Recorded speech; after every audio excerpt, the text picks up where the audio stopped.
Okay. Good morning. Good morning. I'm going to wait a few moments to see people join in. I want to see if this is working and notifying my subscribers. So let's just see. I hope everyone is having a wonderful day. I am creeping through traffic. So, but again, I want to see if it notifies my subscribers that I am going live. Okay. So let's see. I don't see anyone joining. I'm going to wait a few moments just to allow notifications to occur. Let's see.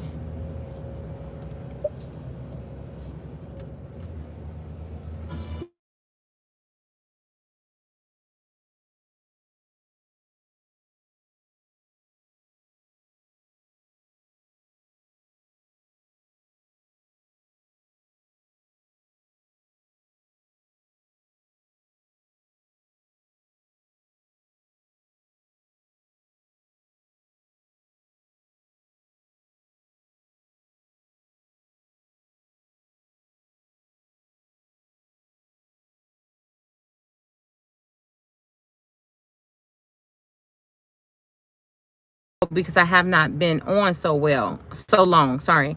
Can you hear me now? I don't know.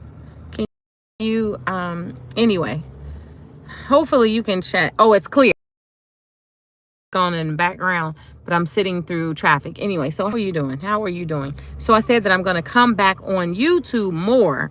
And I was just testing to see if the YouTube would notify my subscribers that I am live. And so I was just trying to see, as I am sitting through this traffic, if it will notify subscribers. So, I mean, it's 2 minutes in, it's only you on, so I don't, YouTube is different. Like, you have to be, I've turned so many notifications off because these past few years since COVID, I mean, it did a number on me. Oh my goodness, I have 3, look, this, this is funny. I have 3 subscribers watching. So can you please add comments? I don't know how to see who's on. But nevertheless, I was saying that, I kind of was on YouTube and then I came off of YouTube because COVID did a number on me, my family, just my life experiences. I had 4 bouts of COVID.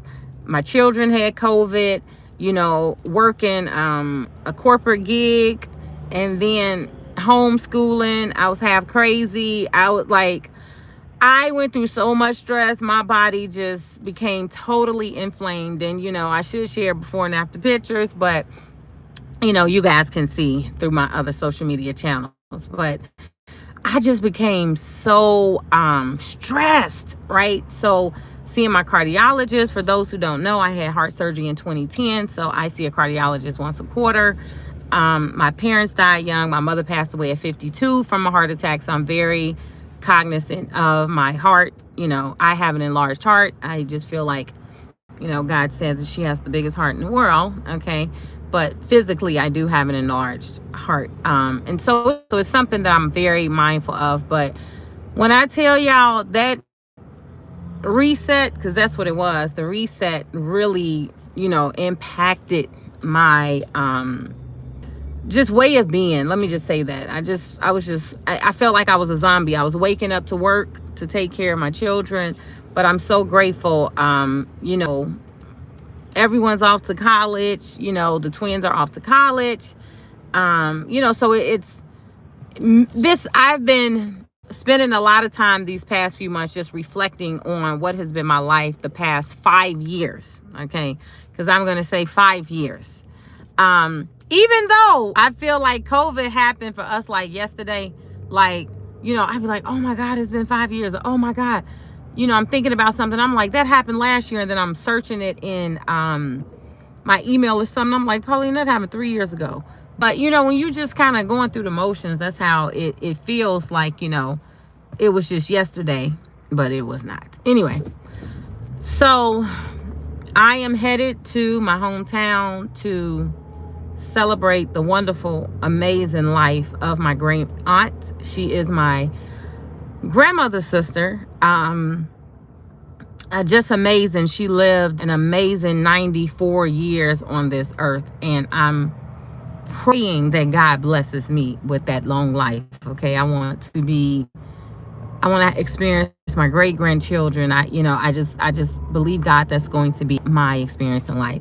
And so, but she is the last of her generation to pass. So, we were joking amongst my family members that we are now the matriarchs and patriarchs of our family now. We, the ones under us are looking to us. We are the older, the wise, the sage ones, right?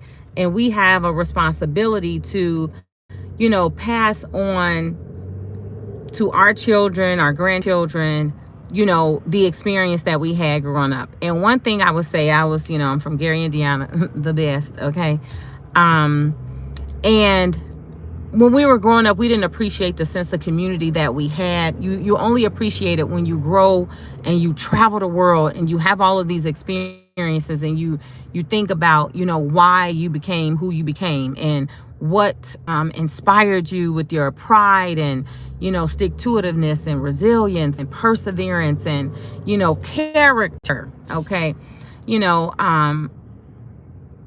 It really started in the foundation of my hometown, Gary, Indiana, and my grandparents migrated from Tuskegee, Alabama to Gary for opportunities, for marriages, and I will never forget, it was so life transforming for me.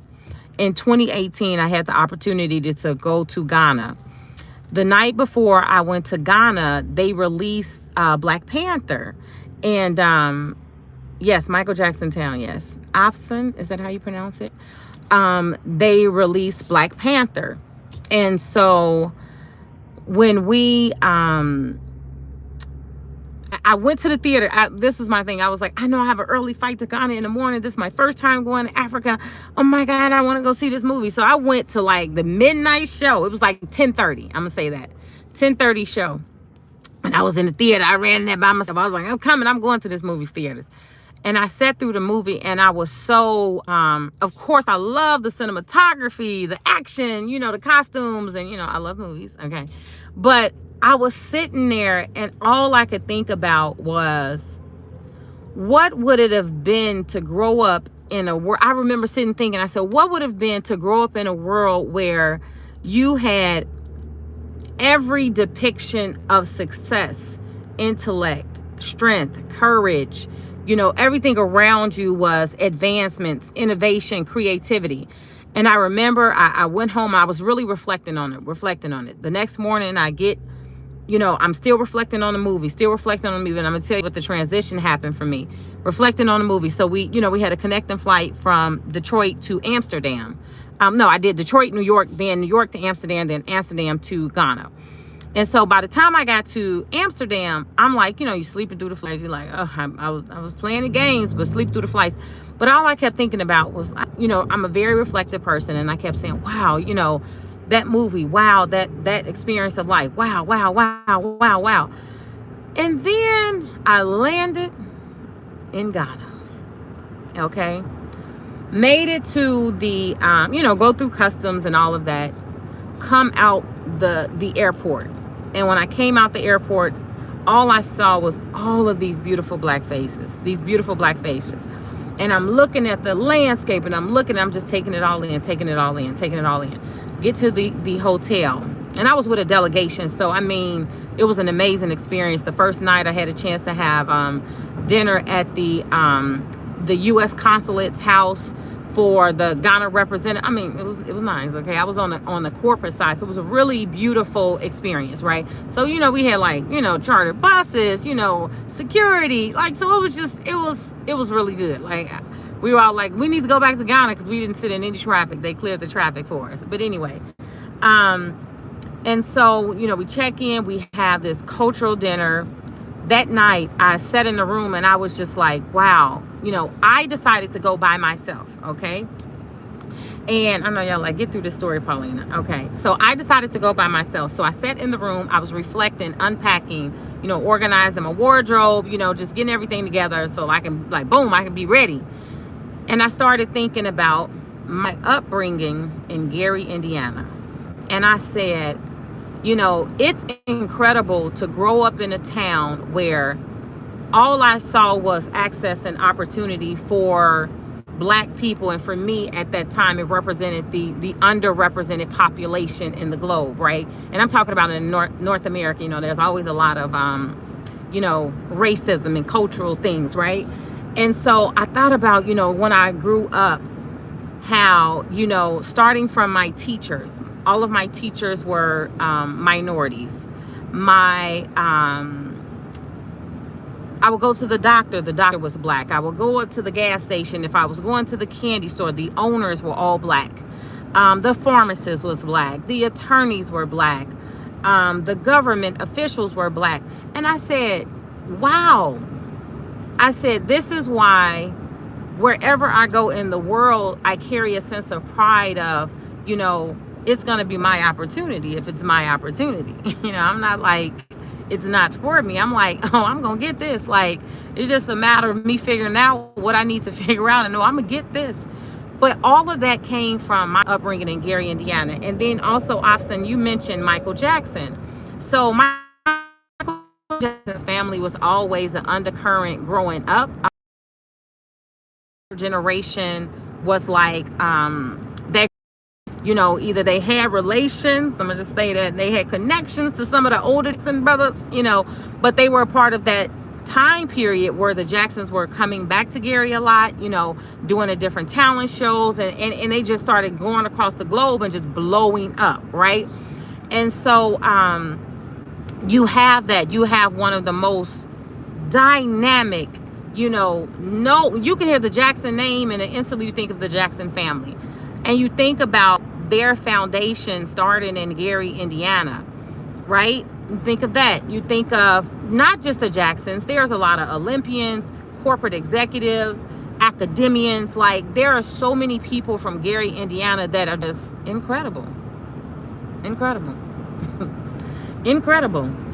Right now on my phone, you like, like, I think about, because I'm in the Detroit area, and I'm like, we have people from Gary, Indiana started whole corporations, and like they are the monopoly on a certain part on a vehicle that all the vehicles use, like just starting their own business. And I said, it is what we grew up in. It's like it just was what it was. It was no like, you won't have the opportunity. It was like, yeah, this world has their issues. You're going to meet people that's good. You're going to meet people that's bad.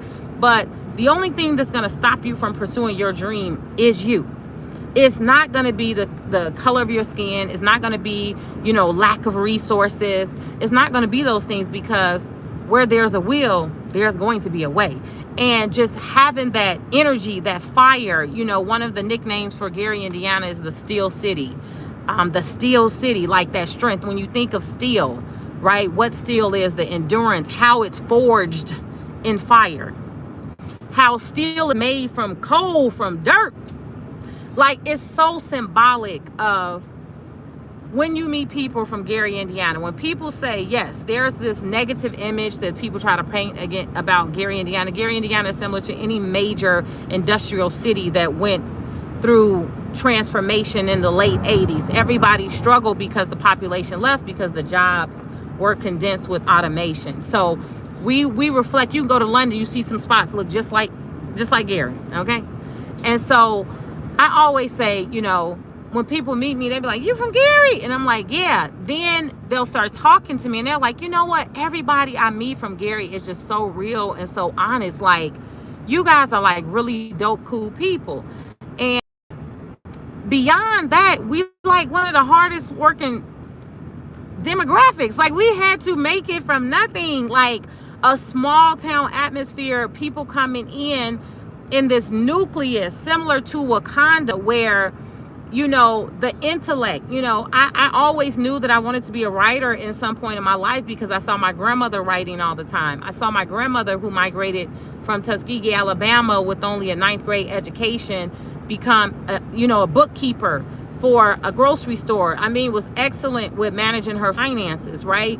To see all the, and I'm like, Granny, where did you get this from? Like, I'm just, like, where's all this coming from? And she's like, this just comes from who I am, right? And so you're seeing all these things and you don't appreciate the safety, access, the mental empowerment that was instilled in you until you have an opportunity to travel and get outside. When you inside of it, there's a saying that says you can't see the picture inside the frame. Like when you're standing in the picture, you don't understand like the bigness of it, right? You don't understand.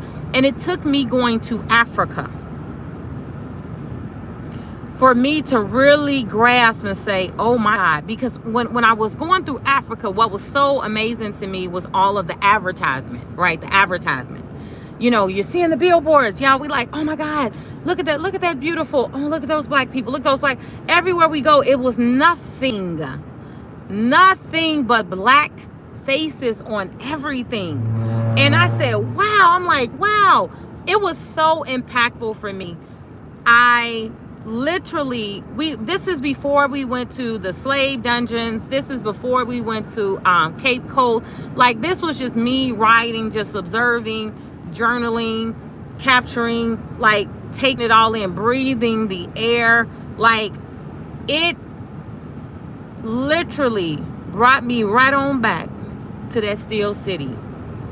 And so much so, we went to the mayor of Accra's home. He hosted us one evening for dinner. Well, former mayor. He was a former mayor. But he was in parliament, And I remember, y'all can see this is me in real life, okay? You meet me, I meet people, Lord, I ask for all the angels to protect me because I do have, a little social media following. And so when people meet me in person, they'll say, hey, I'm connected with you on Instagram. I'm connected with you on Facebook. Oh, I subscribe to your YouTube channel. When you coming back, oh, it's so nice to meet you. And they're always pleasantly like, you're the same in person, you got to guard that because I am a people person. But I say that to say that when I was in Africa, there were a lot of people that kept coming up to me. They kept coming up to me. So the joke with my delegation was like, wow, you came by yourself. Other people had brought their spouses, relatives, and I came by myself. And they were like, wow, you, everybody is coming up to you, Paulina. You're like, it's like a glow. It's like a light. So that was the joke, right? So I said, wow. Now, mind you, there was a period of time where I was feeling like alone, like, oh, it's this odd that I'm by myself and everybody's, because every time we would go somewhere, it was like, always people sitting together. And I was like kind of the odd person out, but I didn't feel like it was something wrong with that. But you just notice, you're like, And so, but I would just interact with everyone, and just be very cordial. And so when we arrived to the former mayor of Accra's home, okay, now I'm feeling some type of way. I'm taking it all in. It's McCarthy Hill. We've driven, in these areas. I'm looking at the landscape. I'm like, wow, look at some of the villages. And I'm like, look, these beautiful homes. And they're telling us on the bus, how many African Americans from the U.S. have migrated and they have dual citizenship. And they're talking about, what you need to do for dual citizenship and blah, blah, blah. So we arrive at the house, right? We get off the bus, and I cannot make this up. Okay, this was the most, I said, Lord, God is here. We get off the bus, y'all. There's music playing, okay? There is music playing. What do y'all believe is being played in the speakers of all the music that is coming out of the house?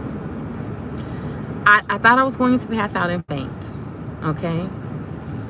Because it's about 40 of us getting off of this bus. And as we're getting off the bus, now mind you, I'm sitting towards the back, so I'm kind of coming down. And I'm coming off and everybody's laughing and they're like, Paulina, Paulina. And I'm like, what is going on? What is going on? They're like, listen. I was like, what? The song that was being played was called Paulina. It was a remake It was an African song, and it was like Paulina, all it kept doing was chanting, like we welcome you, all of this, all of this. When I tell you, tears started falling down my face, and everybody was like, oh, that's so beautiful. And they was like, we told you, you the one. Like, they didn't put a whole song together for you. And the former mayor, and he was like, what is your name? And I said, Paulina. And he was like, oh, wow. So I went to, we went in the house, and I went to some of the housekeepers. I was like, can you give me that song? Like, who's that artist? Who's this? Da, da, da, da. So I'm sitting there, we're sitting down to get seated. I'm on my phone Googling, Paulina, like songs by Paulina. I had no idea. There are many artists who have written a song, and it's called Paulina. It's Hispanic songs. It's spiritual, African. They have remade it. It's like country folk. They've remade it, and it's a very, very popular song. I had no clue about it.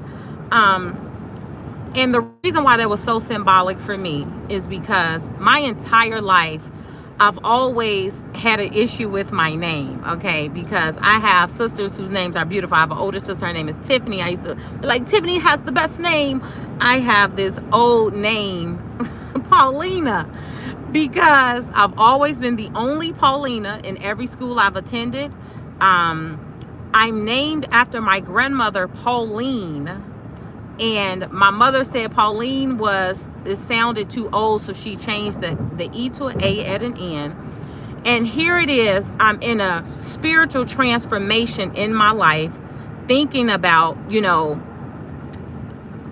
this experience that I'm having in Africa, my upbringing, my hometown, the core of who I am. And then I come to one home in Africa, and I'm greeted with, people can feel how they want to feel. My ancestors, God, the Spirit of God greeting me like, Paulina. And that moment, I'm sitting at the table, and all I could think about is, I hear you, Lord. I hear what you're saying to me. But it's so memorable. And, there's a poem like, what's in a name? On social media, you will all find me as PaulinaJohnson MBA. Yes, I do have an MBA. Yes, I went to college, okay? Yes, I have an MBA. And an MBA, for those who don't know, is a Master's of Business Administration. Yes, I do work in corporate America, okay? But the reason why I use MBA is not because it's my, highest academic degree.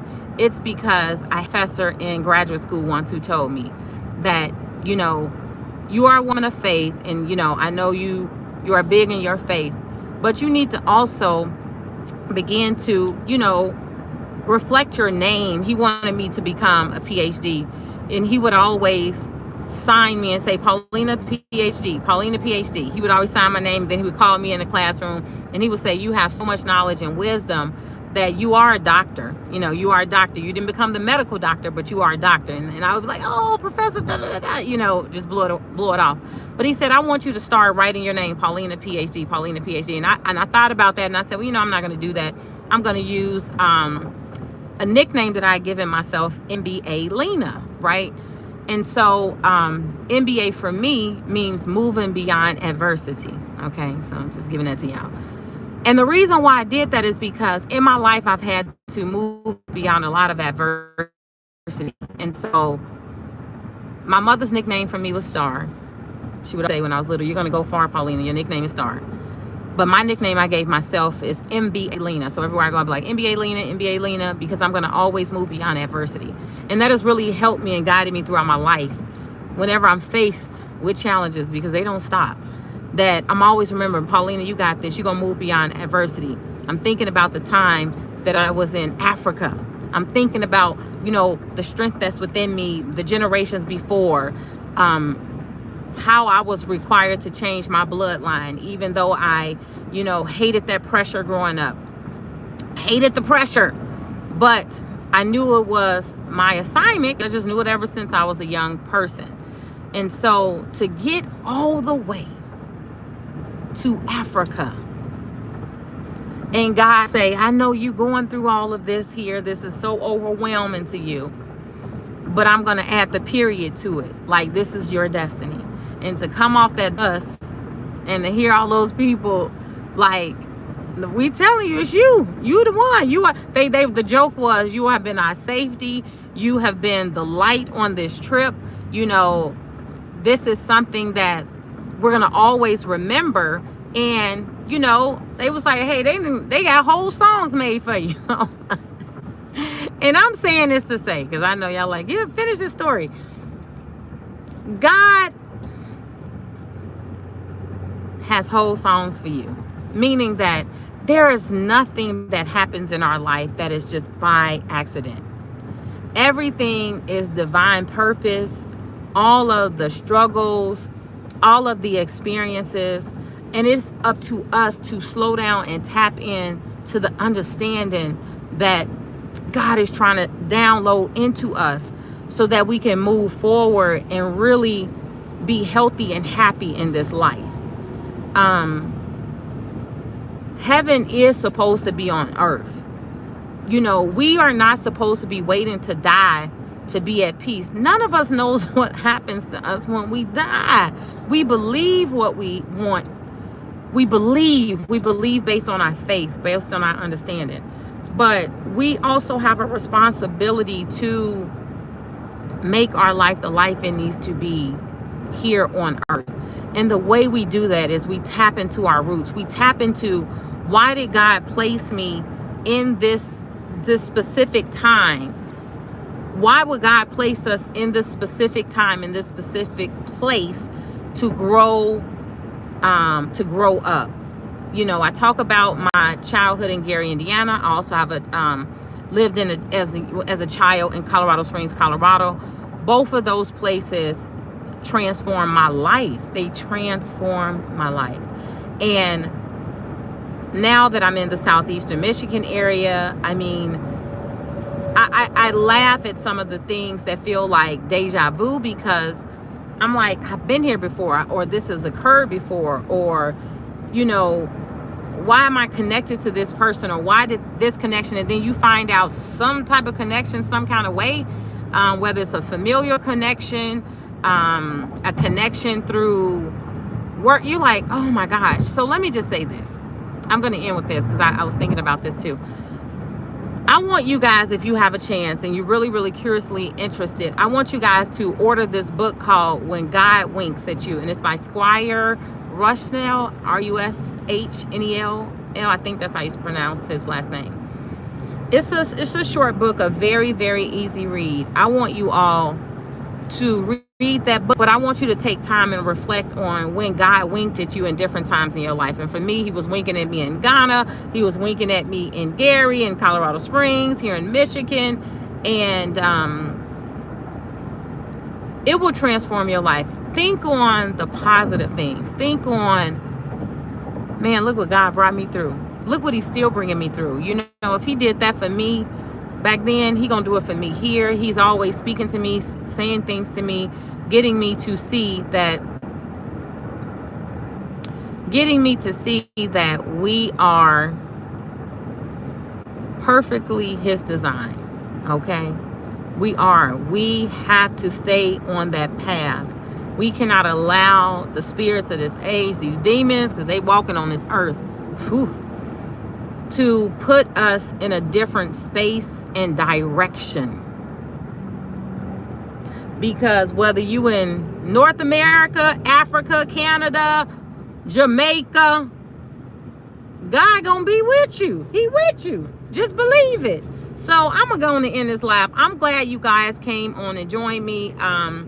Please leave some comments. I'm gonna try to upload this, but like I said, I'm gonna come back. I'm gonna be a little bit more intentional, because y'all know I have some life stories, so I gotta be themed out. I gotta be like, today I'm talking about, but anyway, so I hope you all have a blessed day. Blessed day.